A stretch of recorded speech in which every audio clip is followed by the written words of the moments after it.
happening in the South later tonight for Democrats and Republicans. Let's head over to John King. He's watching all of this unfold, specifically the Huckabee-Romney factor, which was very significant in West Virginia, we just saw a little while ago. But what's going on big time right now? Well, a lot of talk going into the night, Wolf, that it's a chance for John McCain to take command of the Republican race. So the flip side of that is how would either Romney or Huckabee stop him? So let's look at the various scenarios. Number one, let's start with Governor Romney. He has to win his home state of Massachusetts. John McCain went up there yesterday. Most Republicans think Romney is safe there, but that's one to watch early. Romney needs to win that to prove he's viable. Then, as you said, West Virginia, that was a state Romney wanted to win. Huckabee wins that, so that's a disappointment in the Romney campaign. So where do they go next? Very much hoping that they can win down here in Georgia. And as you just noted, we will get results early on that one. So for Mitt Romney, you believe your conservative message, I'm the conservative alternative to John McCain. He hopes to sell that in Georgia. Then the next big test for Governor Romney is right here, the bellwether state of Missouri. Same for Huckabee. All three Republican candidates hotly contesting Missouri, hotly contesting Georgia.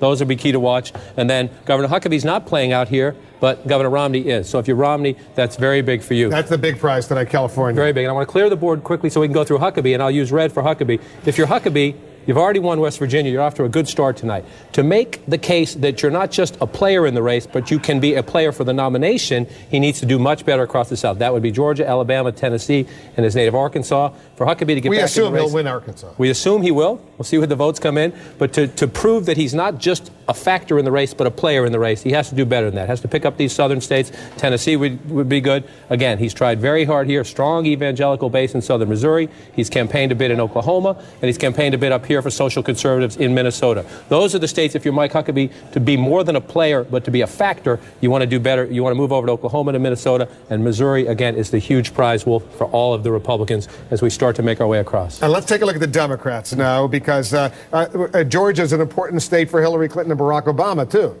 Georgia's huge for the Democrats in the sense that if you're Barack Obama, remember, you won South Carolina, and the lighter shaded states, we should say, are the states that have already voted. Those states have already voted. Barack Obama won South Carolina based on overwhelming African-American turnout. He has the potential to copy that right here in Georgia and Alabama. If Barack Obama is going to have a good night, he needs to start in Georgia with a win, Alabama in a win, smaller African-American population in Tennessee, Arkansas, of course. Hillary Clinton, before she was the first lady and a senator from New York, was the first lady of Arkansas. So one would assume her old supporters will take care of Arkansas for her. But again, you come back to this same state. We're going to spend a lot of time talking about Missouri tonight. It is a bellwether state. It is very representative of all the ideological ranges in both parties. A heavily African-American city in St. Louis, rural Democrats out here, evangelicals in the Republican Party. So we're going to come back to Missouri over and over again tonight in both races, Wolf. And of course, ultimately, we get out to California. Well, let's talk about California on the Democratic side for a second, because as important as the popular vote is going to be, and it's going to be very, very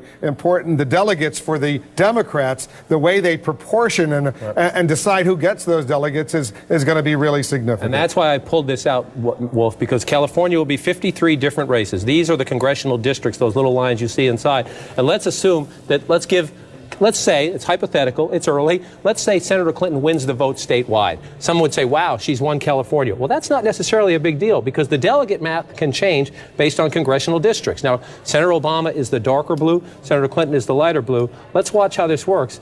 If Senator Obama is winning the congressional races, and look at the delegate number, if he's winning the congressional districts, he's mounting up delegates even if she's won the statewide vote. So it could have a huge impact. Watch those numbers on top. Depending on how you do the congressional, doesn't matter who wins statewide. It's all by congressional district, and how the congressional districts go is how the delegate numbers end up at the end of the night. It'll be a decision that all of us have to make, everyone out there in the country who actually won California, if there's a split decision. One of the candidates wins the popular vote, but another candidate actually gets more delegates. And we are more likely to know who wins the popular vote first, not definitely, but you might hear, if you're watching at home, you might hear Wolf Blitzer tonight say Hillary Clinton has won statewide in California, but Wolf Blitzer will be very smart to say right after that, but that's not the most significant question. The question is who gets the delegates, and to do that, it's much more complicated. 53 congressional districts, it's 53 different contests, Wolf. It's complicated, so it makes it fascinating. And what's fascinating, especially about California, is we've seen these Republican candidates go into heavily Democratic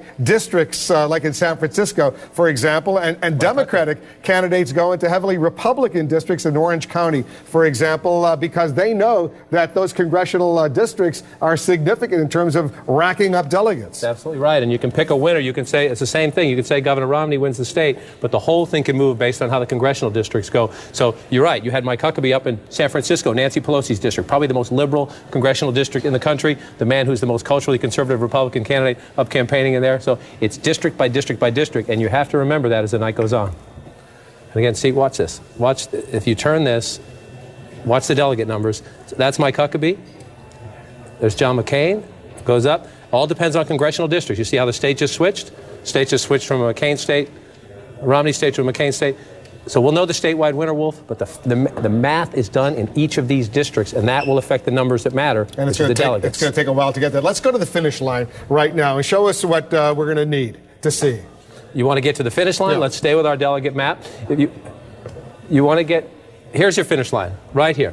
There's your finish line, okay? So let's start giving among the Democrats. We're on the Republicans right now. We're on the Republicans right now. You have to start giving away states to make it happen and to move the votes over. We're stuck on the telestrator here. You start moving states over. We give that to McCain. Let's say he wins that. There we go. We've got to give that to him. You see the line moving? Yep. That's picking up delegates. You start winning states, and I'm just doing this hypothetically just to show you how this works. This is not to say Senator McCain would win these states, but you watch that happen, and this is based on proportion. It's in the states that are proportional, he's getting a proportion of the delegates. So what we hear you saying, and our viewers should get ready for this finish line, to that finish line right there, and that will be the winner of the nomination. And we can say with pretty near certainty, neither the Democrats nor the Republicans will get somebody to the finish line. The question at the end of the night will be who's closest to the finish line. Senator McCain is hoping to get way out like this so that the other candidates start thinking, if your McCain is here and the other guys are back here, and I should have done that in a different color, the idea would be we can't catch him. That is the dynamic Senator McCain wants at the end of the night. But to do that, he better win Missouri. He's going to have to do well in California. We got a ways to go. We got a lot to look at here. I want to bring in Lou Dobbs because he's got the best political team on television. We're, about 2 minutes away, Lou, from the polls closing in Georgia. Absolutely. 2 minutes and now 11 seconds.